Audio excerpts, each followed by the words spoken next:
இயேசு கிறிஸ்துவின் நல்ல நாமத்தில் உங்கள் ஒவ்வொருவருக்கும் என் அன்பின் வாழ்த்துக்கள். கிறிஸ்தவர்கள் விவாகரத்து மறுமணம் செய்யலாமா கூடாதா என்ற கேள்விக்கான பதிலை வேதத்தின்படி சுருக்கமாக இந்த காணொளியில் தியானிக்க இருக்கிறோம். முதலாவது, ஒரு சில வேத பகுதிகளை நான் உங்களுக்கு பரிந்துரை செய்ய விரும்புகிறேன். மத்தேயு 19:1-12 வசனங்கள், மார்க்கு 10வது அதிகாரம் 1-12 வசனங்கள், உபாகமம் 24வது அதிகாரம் 1-4 வசனங்கள், மத்தேயு 5வது அதிகாரம் 31-32 வசனங்கள், 1 கொரிந்தியர் 7வது அதிகாரம் 1-16 வசனங்கள். கிறிஸ்தவர்கள் விவாகரத்து மறுமணம் செய்யலாமா கூடாதா என்கிற சந்தேகம் வருகின்ற பொழுது இந்த வேத பகுதிகள் உங்களுக்கு உதவியாயிருக்கும். இரண்டாவது, எந்த காரணத்தினால் ஒரு புருஷன் தன் மனைவியை விவாகரத்து செய்யலாம் என்பதை தியானிக்கலாம். வேதத்தின்படி 2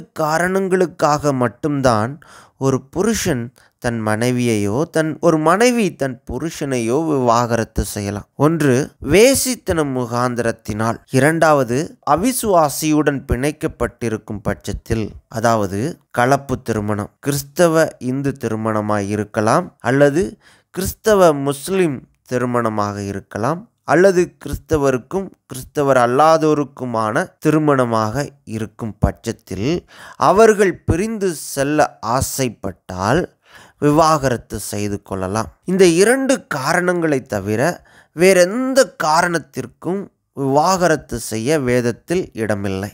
மூன்றாவது, அப்படி விவாகரத்து செய்து கொண்டவர்கள் மறுமணம் செய்து கொள்ளலாமா?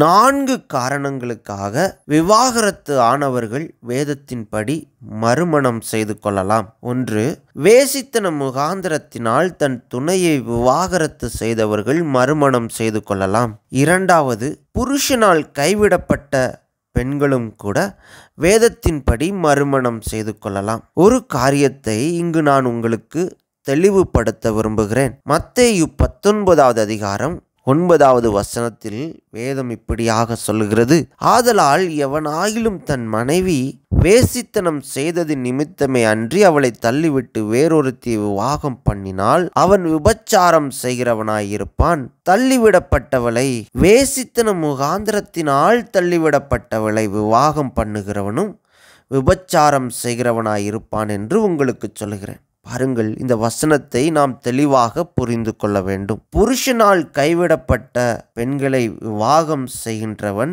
விபச்சாரன் அல்ல. வேசித்தன முகாந்திரத்தினால் தள்ளிவிடப்பட்டவளை விவாகம் பண்ணுகிறவன் தான் விபச்சாரக்காரனாய் இருக்கிறான் என்று சொல்லி நம்முடைய கர்த்தராகிய இயேசு கிறிஸ்து இங்கு குறிப்பிடுகிறார் என்பதை நாம் புரிந்து கொள்ள வேண்டும். மூன்றாவது காரியம், அவிசுவாசியுடன் பிணைக்கப்பட்ட ஒருவன் தன் துணையை விவாகரத்து செய்கின்ற பொழுது அவர்களும் கூட மறுமணம் செய்து கொள்ளலாம். நான்காவது, கைம்பெண்களும் கூட மறுமணம் செய்து கொள்ள வேதத்தின்படி அனுமதிக்கப்படுகின்றார்கள். ஹல்லேலூயா. ஒருவேளை நீங்களோ உங்கள் உறவினர்களோ யாரேனும் விவாகரத்து செய்யலாமா கூடாதா என்ற சந்தேகத்தோடு இருந்தீர்கள் என்று சொன்னால் இந்த காணொளி கண்டிப்பாக அவர்களுக்கு பிரயோஜனமாக இருக்கும் என்று சொல்லி நான் கிறிஸ்துவுக்குள் விசுவாசிக்கிறேன்.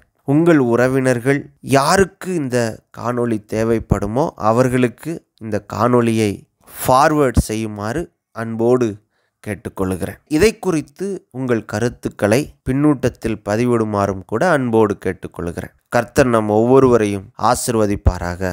ஆமேன்.